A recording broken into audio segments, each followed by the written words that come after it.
একজন যুবক একজন আলেমের কাছে আসলো, এসে বলল, হুজুর, আমার ইমানকে আমি ঠিক রাখবো কিভাবে, আমার ইমানকে আমি ধরে রাখবো কিভাবে?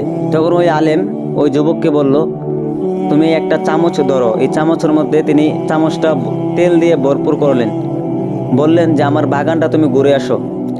ওই যুবক এই চামচটা ধরে আস্তে আস্তে করে ওই হুজুরের বাগানটা ঘুরে আসলো। আসার পর ওই যুবককে ওই হুজুর বলল, আমার বাগানে কি কি ফুল গাছ আছে এবং কই ধরনের ফুল আছে তুমি বলো।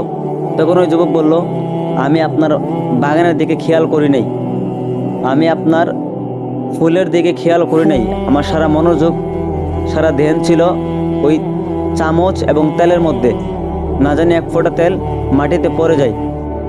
তখন ওই হুজুর ওই যুবককে বলল, তুমি এখন গিয়ে আমার বাগানটা ঘুরে আসো। ওই যুবকটা বাগানটা ঘুরে আসলো। ওই যুবককে বলল, তুমি বাগানে কি কি দেখেছো? বললে, এরকম এরকম ফুলের গাছ দেখেছি, এরকম এরকম ফুল দেখেছি। তখন ওই আলেম বলল, তুমি এখন দেখো চামিচের মধ্যে তেল আছে কিনা। তখন ওই যুবক বলল, চামিচের মধ্যে তেল নাই। তখন ওই আলেম বলল, তেমনিতে তুমি যখন এই দুনিয়ার মায়ায় পড়ে যাবে, এই দুনিয়ার লোভ তোমার ভিতরে ঢুকে যাবে, তাহলে তোমার ইমান ওই চামিচ আর তেলের মতোই উধাও হয়ে যাবে।